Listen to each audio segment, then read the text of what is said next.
colleague or person with an axe to grind or racist or whatever type of individual may want to wish. Chauncey Tynes Jr., again, was just like the contractor who gets his mobilization money. He messes that money up and then he has to get another job and he's always behind and behind. He may have for a while been able, especially toward the end, to get away with that to some point with Carlos. But he couldn't have done that with those other fellas.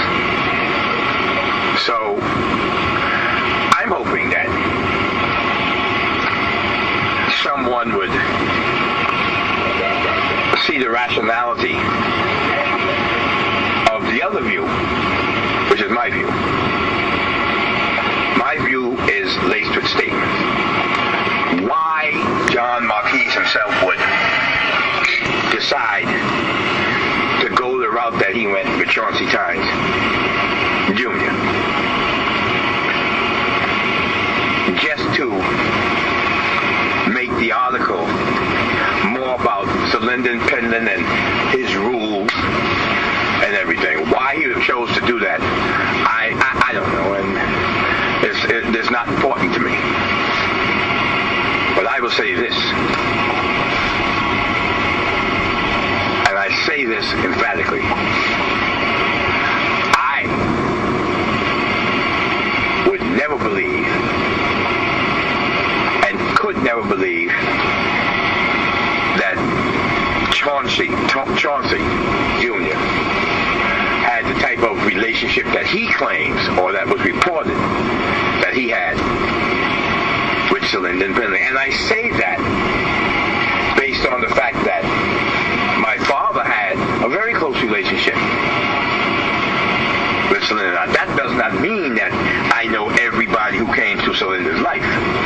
But guess what? And that kind of thing, I knew most of them, or all of them, because they would have had to come through my father as one of the people that could get to Sir Lyndon. Now, I've also had a relationship with Carlos Enrique later, and involving my father. So I have a couple of different views. I'm looking at it from a couple of different angles. But let's suffice it to say, to this point now, that Chauncey Tynes Jr. was no saint. Sir Lyndon Penland Jr. was no saint.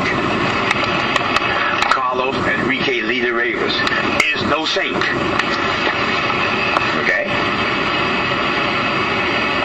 But there are some things that could not happen and did not happen. One of them is that Sir Lyndon would get that close, as I said, to a person like Carlos Enrique Leda Rivas. The second thing is that did not happen is Chauncey wasn't taking no money back and forth for Carlos, right? And taking it straight, direct, and all in place.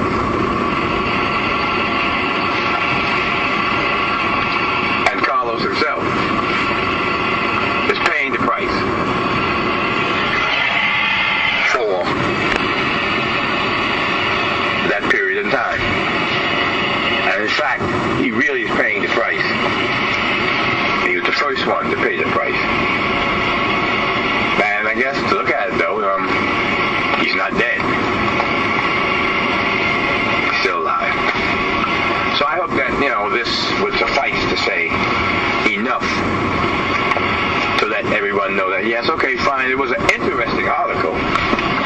Right? But when you really look at it, if I were to critique the article, when you really look at it, it was more about Sir Lyndon's history and as a leader more than the headline would suggest.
short.